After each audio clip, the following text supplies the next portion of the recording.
In 1898, a colonial landowner in India made one of the most significant religious finds in history.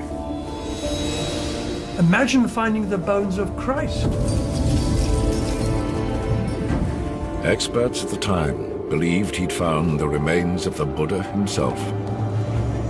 This is mind-blowing stuff. But the find has been dogged by accusations of forgery ever since. You've been staring at this for a long time. Is this a fake? Did this tomb really contain the Buddha's remains? One man is on an epic journey to answer that question, once and for all.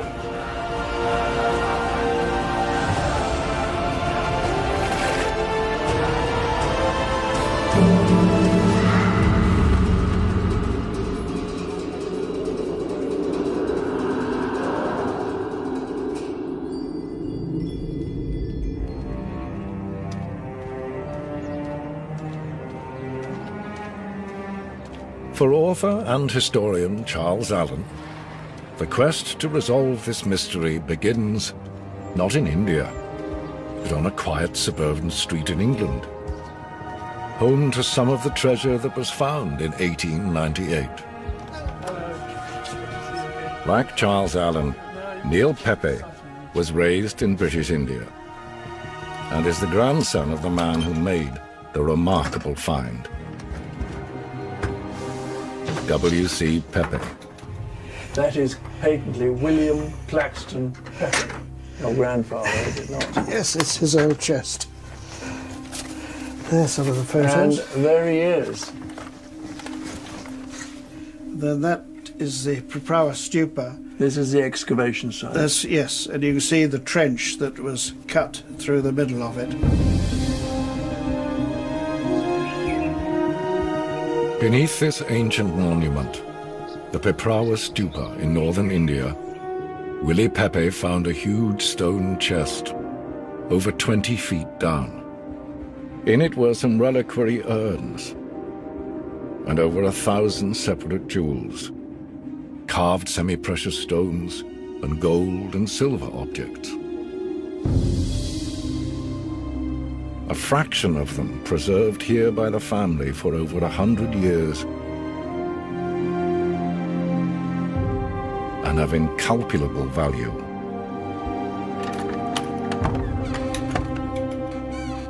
Now, I have to say, Neil, this is really what I've come here to see, which is the Piprawa treasure. Well, these ones were the original frames done by my grandfather. What strikes me is how absolutely fabulous they are. The exquisite workmanship that's displayed here. Look at all these beautiful jewels. And the other thing is, these must be thousands of years old. Yes, I think they are. But the awful thing is we don't quite know how old or why there's such an extraordinary collection. Yes. And I suppose that is really what I've got to find out. Well, I very much hope you do.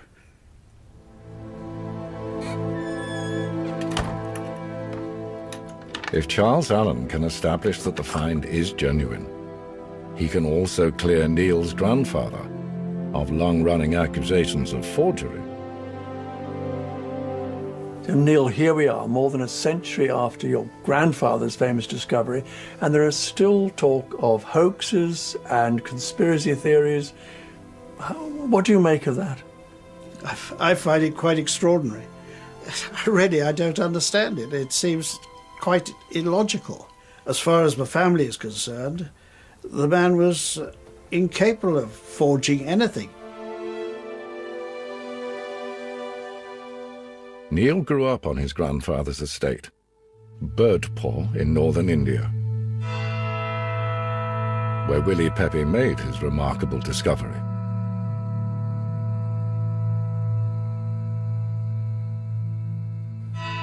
And here's Birdpaw House itself, the home the family left over 50 years ago.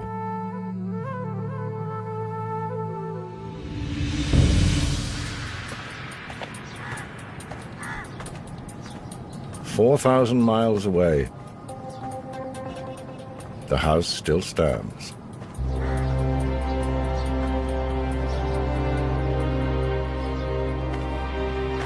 Yes, it's faded, it's not looking at its best, but it is the same house. 3 generations of the Pepes grew up in this house. Willie Pepe, estate manager and engineer, was in his mid-40s when he turned amateur archaeologist in 1897.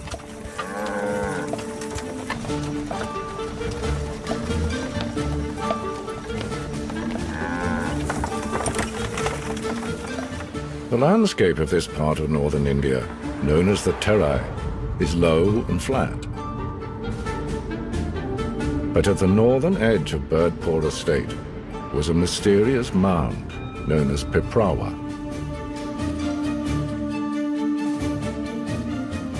It was here that Pepe set his men digging. After weeks of clearing away soil at the Piprawa mound, Pepe's men had exposed the top of a large brick structure. But what lay beneath?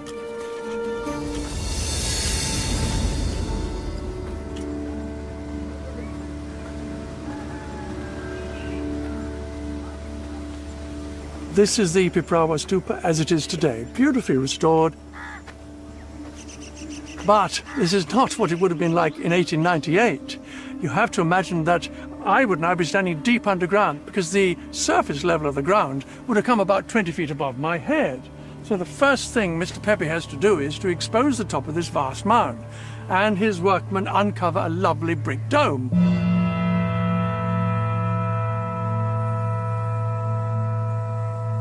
So in January 1898, the first thing they do is run a great trench right the way through the monument. And then they dig down deep into the ground. When finally they've got to the bottom, and what do they find? A neat little alcove, and inside it, this vast stone coffer. Nothing like it has ever been found in India. It's almost like some sort of Egyptian sarcophagus. Will they find a body? Will they find treasure? You can imagine the excitement building. It must have been an extraordinary moment. On the morning of January the 18th, 1898, Pepe and his men went down into the shaft. This was the moment they'd been waiting for. The huge lid, weighing nearly 1/4 of a ton, was slid aside, and for the first time, Pepe was able to look inside. He waved his workers back to give himself room, and began to remove what he found.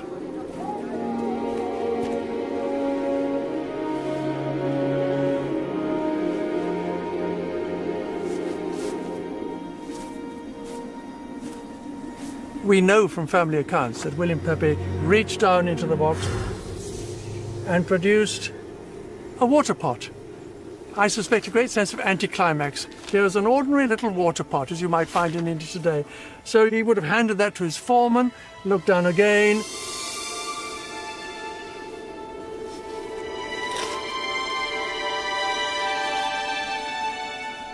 And this time he comes up with a rather beautiful stoneware object, a jar of some sort with a top. Okay, a bit more excitement perhaps. Hands it to his foreman.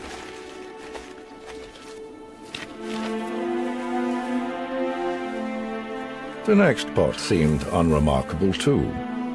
A low stone jar with a lid. This too was carefully wrapped in newspaper. But something much more remarkable was to come.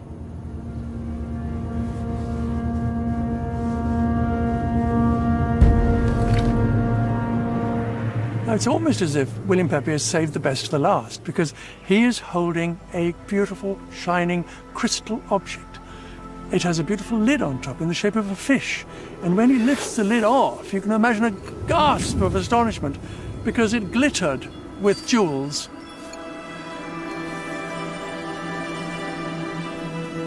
And hundreds of little flowers made of precious stones. A most thrilling sight it must have been.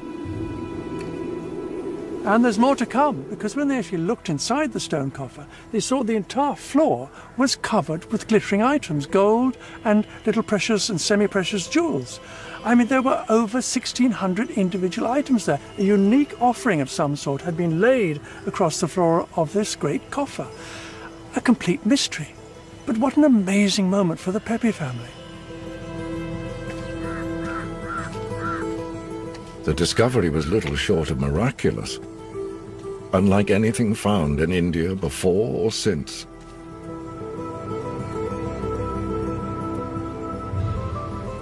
But how old was it?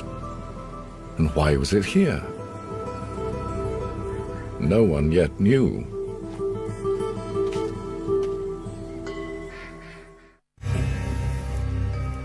Willie Pepe was an estate manager, not an archaeologist. Little attention was paid to the details of which jewels had come from which jars. More importantly, what everyone had overlooked were the bits of bone and ash that were mixed in with them. Well, that same evening, Pepe realized that these fragments must be human remains. As to who they were or how old they might be, of course he had no idea. But he was very careful. He gathered them all up and he put them inside 2 stone jars, which he sealed. And then he sat down to write 2 crucial letters.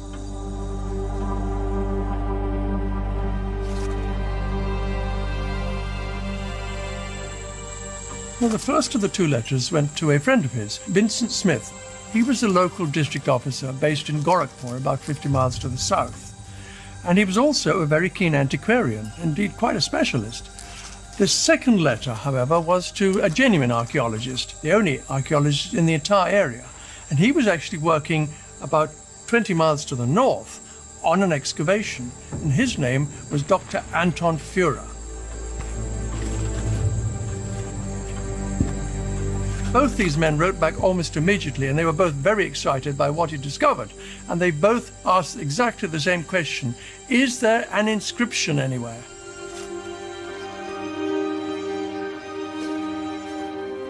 Pepe, in fact, had already found one.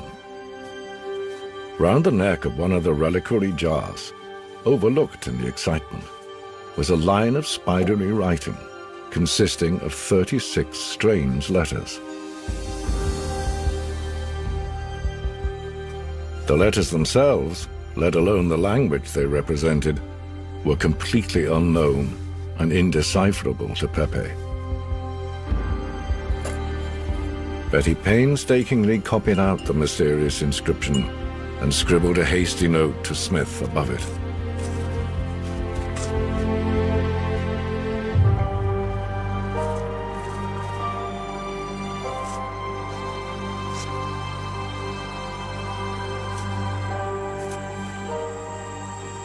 Now, quite amazingly, this little scrap of paper has survived. You can see that Willie Pepe has very carefully copied the characters on the urn.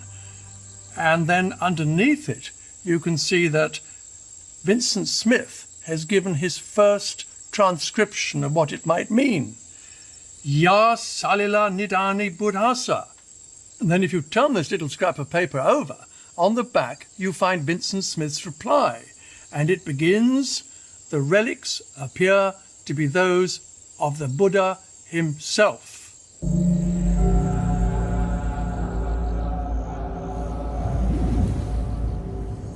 Hard to imagine what must have been going through Pepe's mind when he saw that. This is mind-blowing stuff. Mind-blowing indeed. No relics of the Buddha, dead for almost 2,500 years, had ever been found. If Pepe had located them, it was a discovery of huge importance, akin to finding a piece of the true cross.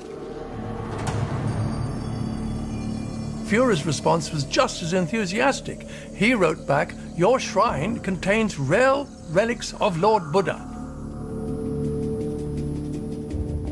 Within weeks, Dr. Führer, in his role as official archaeologist for much of northern India, was on his way to see Pepe. A visit that would have dire consequences.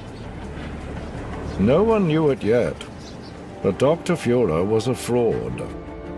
An unsuspecting Pepe met Dr. Führer at Piprawa 4 weeks or so after the find. The Führer scandal broke a few months later.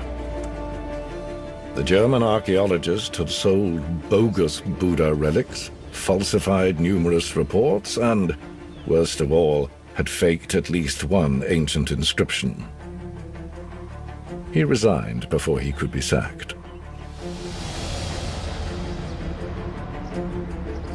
In its capital of Calcutta, India's British government faced scandal. Dr. Führer, after all, was one of their most senior archaeologists. The reaction of the government was one of embarrassment. What on earth are we going to do? And the first thing they did was to try and destroy all his records. They were patently bogus. The best thing to do was just simply wipe them out. Then they had the problem of Piprawa. Now, here had been discovered not only some rather wonderful jewels, but also some actual bones and ashes.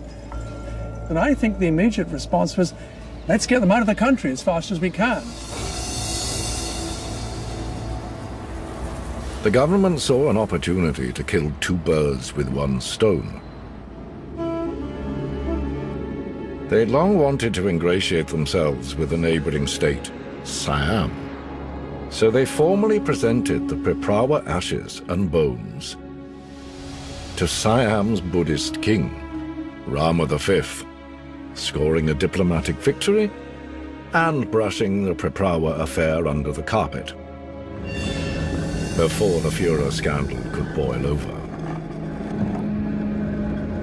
But where did that leave Pepe and his extraordinary find?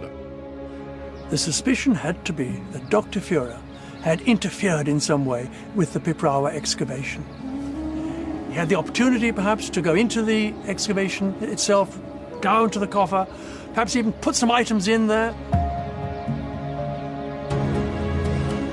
or even conspired with Mr. Pepe, perhaps even conspired with the other officials, some gigantic hoax. But the key conspiracy theory involves the Piprawa inscription. The basis of that theory is that Dr. Führer had the opportunity and the expertise to fake it himself.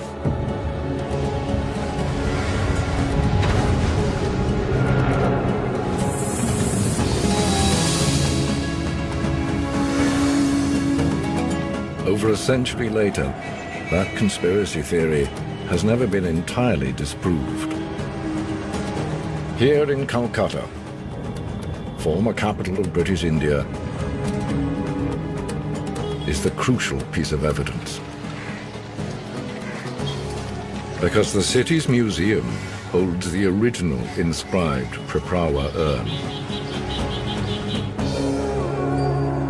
Stone this old cannot be carbon dated, nor can the inscription.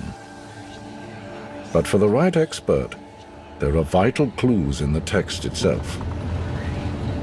Now, I'm hoping that waiting for me at the museum will be Professor Harry Falk. Now, he is the world's leading authority on ancient Indian languages.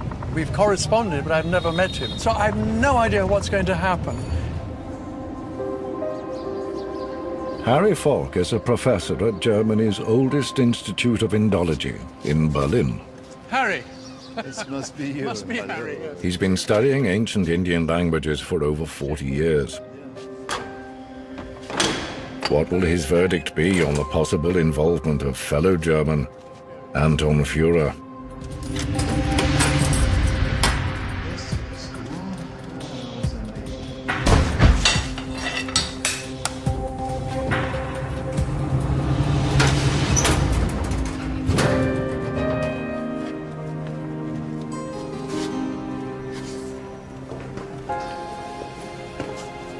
So here we are into the Holy of Holies. Oh, there it is. Look at this, Charles. This is wow, wow, wow. I've been looking at pictures of this for 6 years, Harry. What strikes me is how clear the writing is, how each character has been clearly defined.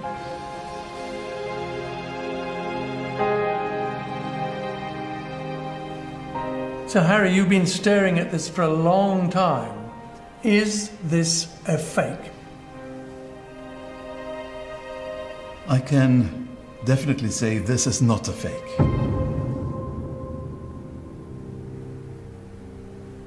How can you say that? First, the script is absolutely authentic.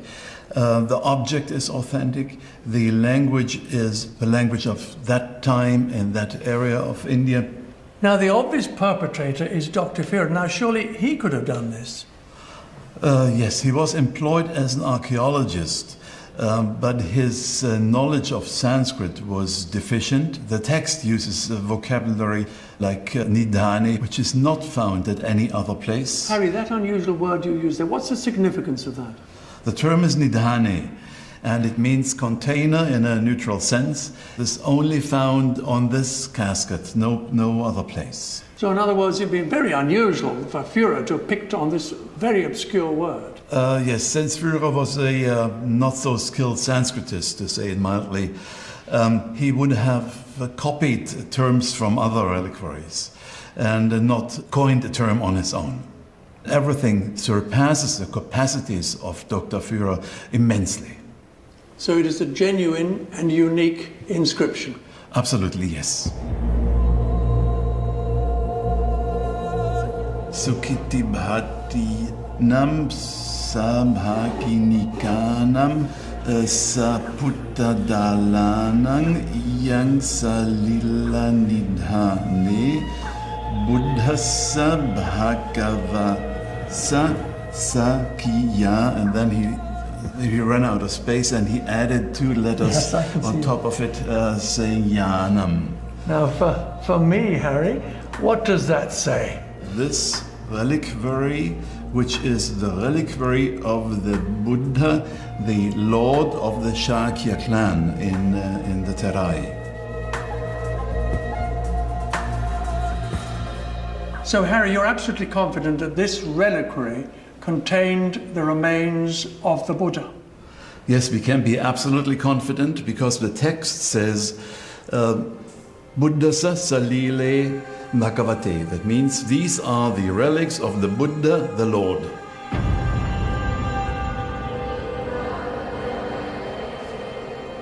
So, this world expert is convinced that the vital inscription is genuine, clearing the name of Willy Pepe. But now a deeper mystery emerges.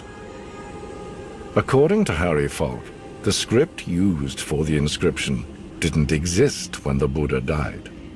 And the only comparable urns found elsewhere in India are from long after the Buddha's time, too.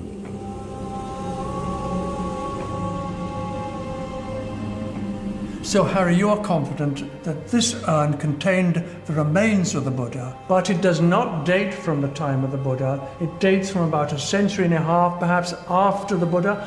Would you agree with that? This is absolutely correct, yes.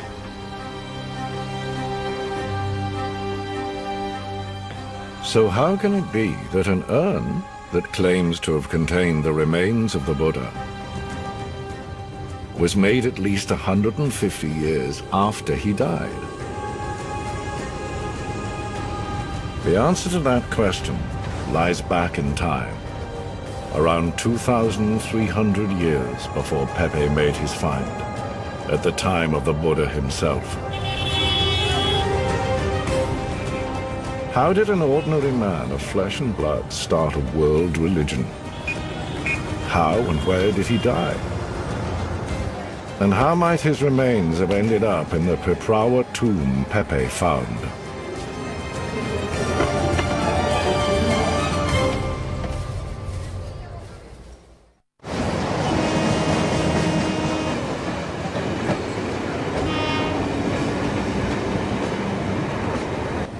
These are some delightful paintings of the Buddha, the life of the Buddha, which you see depicted in Janakpuri folk art. And when you look at images like this, it's very hard to remember that this is a real person. But the fact is, the Buddha was a real person of flesh and blood. In fact, we know as much about him as we know about Jesus Christ or indeed the Prophet Muhammad. He lived in the Gangetic Plains in the 5th century BCE. He was probably born about 500 and he probably died about 410 BCE.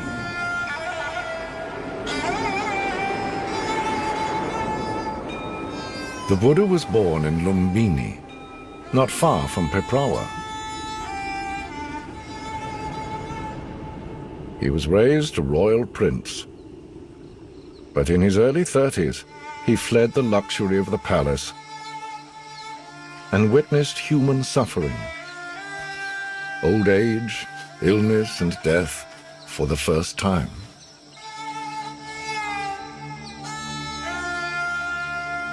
When he saw an old hermit at prayer, he rejected his former life and became a hermit himself.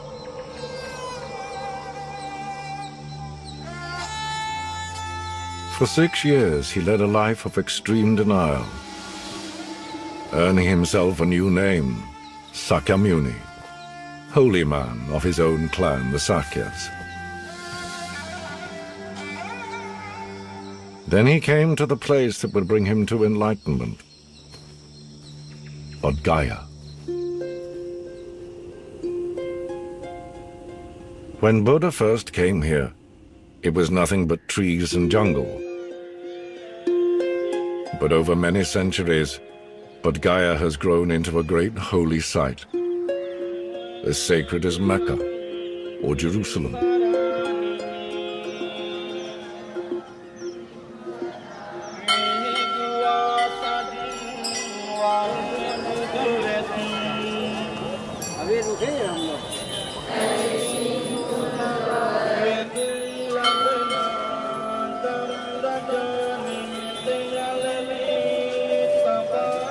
It's really very humbling to think that this, for millions and millions of Buddhists, this is the center of their universe, and that there are people here from Tibet, from China, from Burma, from Thailand, from Sri Lanka, and indeed foreigners from the West as well. And there's a very real sense of spirituality here, which I find very, very moving. This is the epicenter of the Buddhist faith, and of course everyone knows of Bodh Gaya, but whoever has heard of Piprawa? And yet it could be hugely significant within the world of Buddhism.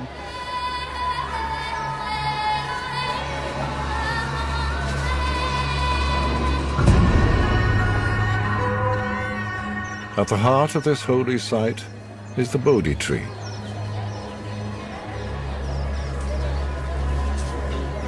Meditating here, Buddha finally understood the causes of human suffering and attained enlightenment. And so, a new religion was born. Buddhism.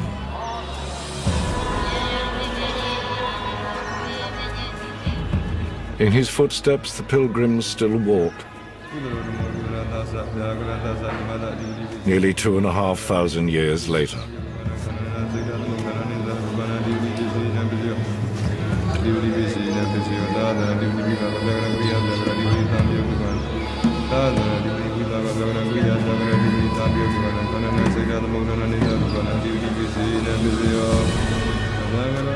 Here at Bodh Gaya, the Buddha transcended time, entering an eternal present without future or past.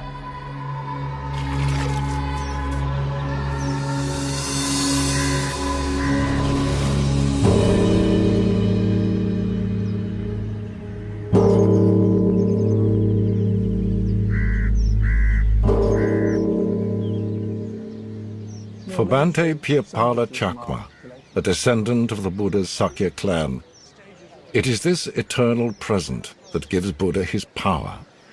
When he was born in Lumbini, he was born just ordinary person who sometimes used to live in the past or in the future, not in the present. But after he became enlightened in the Bodhi tree, then he started living exactly at the present moment. But the thing is that the differences between an ordinary person and the person of enlightenment, like a Buddha, that's Buddha lives always at the present moment. Don't live in the past, don't live in the future. But on the other hand, an ordinary person lives either in the past or in the future, not in the present. At around the age of 80, Buddha set out on his final journey, back to his Sakya homeland, close to Piprawa. His route was marked later by memorial stupas and stone columns. At Vaishali, where he delivered his final sermon. At Caesarea, where he turned back the crowds and continued with just his close disciples. 60 miles short of Lumbini, at Kushinaga, he lay down between two sal trees and died.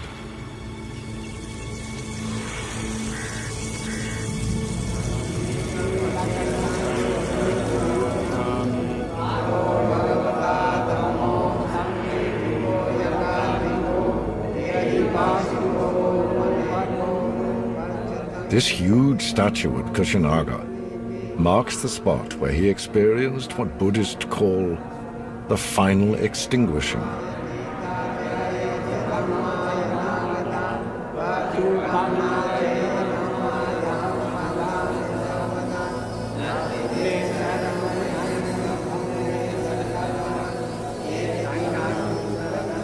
But it's what happened after his death that provides vital clues to answer the Priprawa mystery.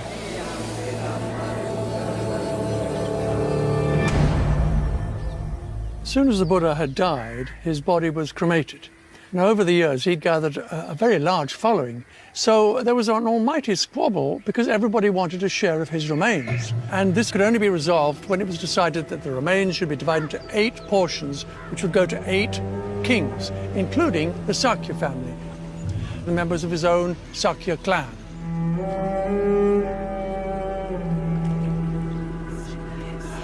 The inscription states that the Priprawa urn contained this precious Sakya portion. And Priprawa is at the heart of Sakya territory, the Buddha's homeland. Was it possible that Pepe had found this original Sakya burial site? The only one of the 8 to have been found?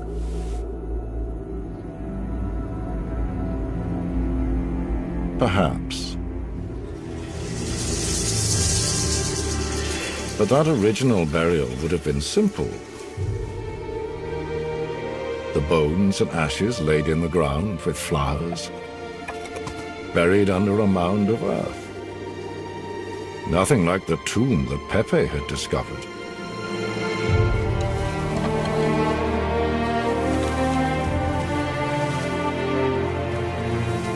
So even if the fragments of bone and ash belonged to the Buddha, the elaborate tomb must have been created later by someone else.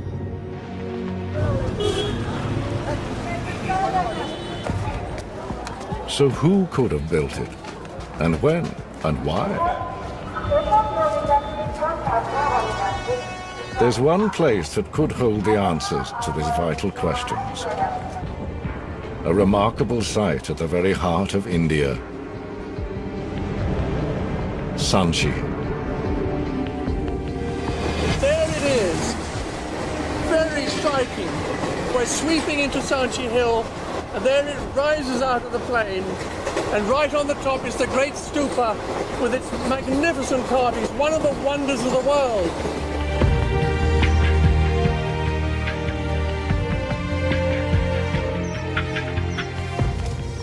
With its huge stupa, 50 feet high, Sanchi is a monument to the spread of Buddhism. Could it be that the man who first built at this site was also responsible for the spectacular Priprawa tomb that Pepe found?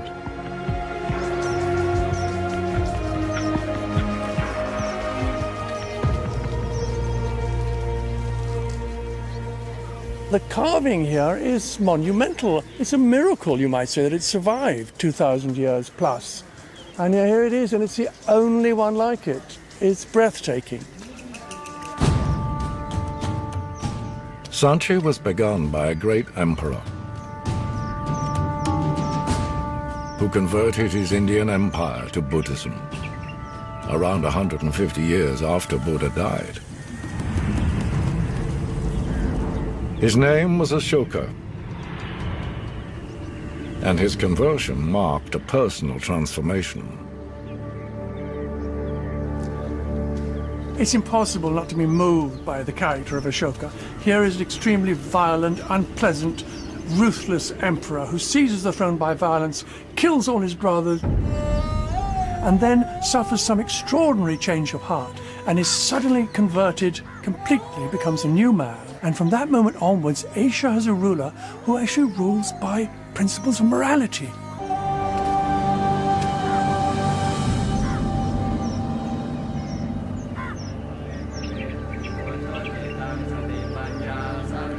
He is the one who changes this minor cult into what is initially a national religion and then a world religion.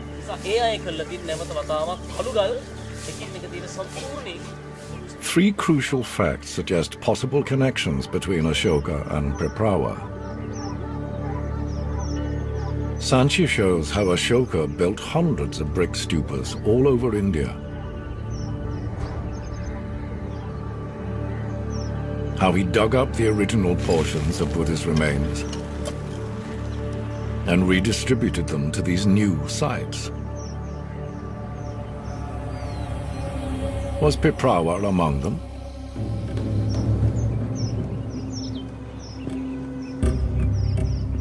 And to spread the word of his new philosophy, Ashoka used one of India's earliest languages, a form of Sanskrit, to create written edicts, first on rocks, and later on a series of huge sandstone pillars.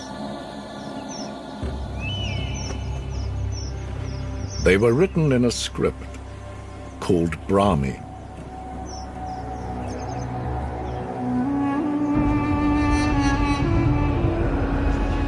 The very script used to make the Piprawa inscription.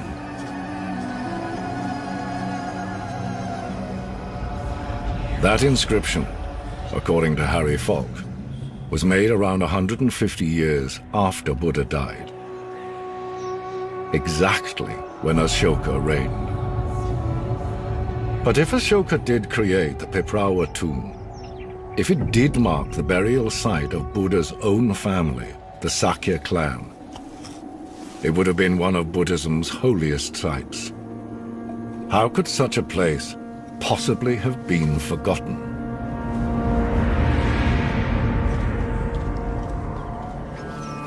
The answer to that question lies in what happened to Buddhism after Ashoka. Ashoka wanted to transform his kingdom into a Buddhist country, and in a sense that was a step too far. These statues didn't lose their heads by accident. Buddhism challenged the authority of India's Hindu priests, who saw it as a heresy to be suppressed. And what the Hindu priests started, Muslim invaders completed.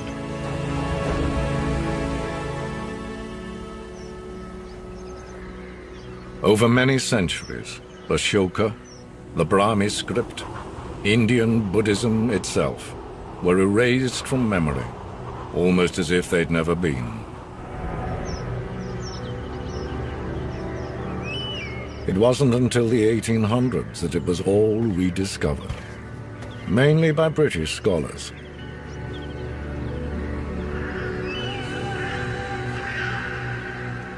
Brahmi was deciphered. Ashoka was identified. So were places like Sanchi. And, among the last sites to be found, Piprawa, unearthed by Willie Pepe in 1898. All the evidence seems to point towards Ashoka as the man who created this remarkable tomb. For world expert Harry Falk, the huge sarcophagus is the clincher. So this is 132, a little less. The dimensions of the chest seem to fit the typical measurements of Ashokan artwork. The looks, the feel, everything smacks of Ashokan perfectionism. Harry Falk is convinced that the chest is made of sandstone, from the same quarry that Ashoka used for his pillars, and that it may even have been made at the same time as the nearby pillar at Lumbini. So does that mean it's possible to give this stone chest a date? This should have been done when Ashoka was in Lumbini and in that area. That means around his 20th regnal year, which comes down to 245 BC, roughly. You've given me a very specific date, Harry. Highly unusual.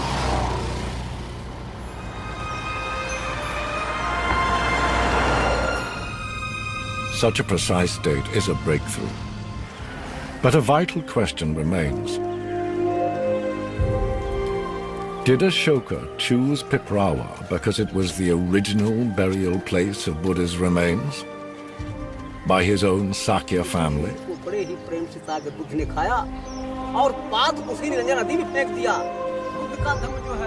The answer to that question might have remained buried forever. But an Indian archaeology team returned to Piprawa in the 1970s and made an extraordinary discovery.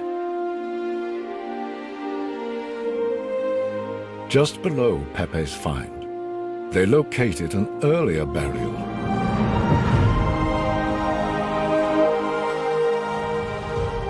Two small chambers, each with a soapstone casket and some broken redware dishes. Crucially, the Indian team announced that this burial was from the time of the Buddha himself.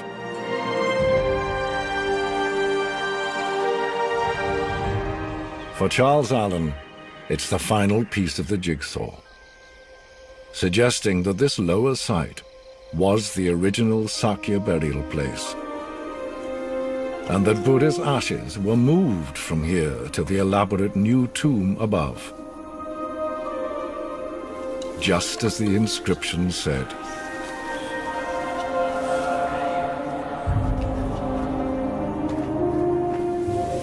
When Pepe comes along and he finds this huge great box, we're talking about a different era. Somebody has come along and disturbed the original ashes, and then he's added his own particular tribute, his offering of all these wonderful jewels.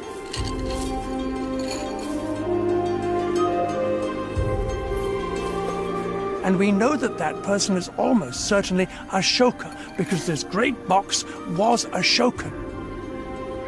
The writing almost certainly added to that inscription is from the time of Ashoka. I can't tell you how relieved I feel, because when I set out on this journey, I had no idea if we'd come up with real answers, but we have. I'm pretty excited by it, frankly.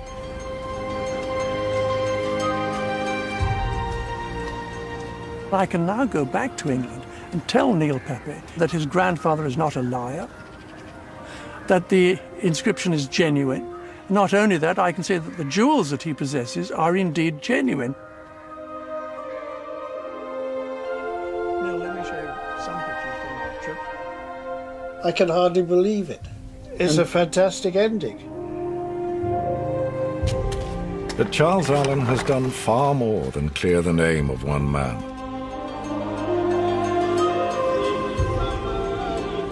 For nearly 400 million Buddhists worldwide, he has confirmed that Piprawa is, in all likelihood, the very place where the Sakyas buried their leaders' remains over 2,400 years ago, and where the Emperor Ashoka later built a magnificent tomb to give honor to the Lord Buddha himself.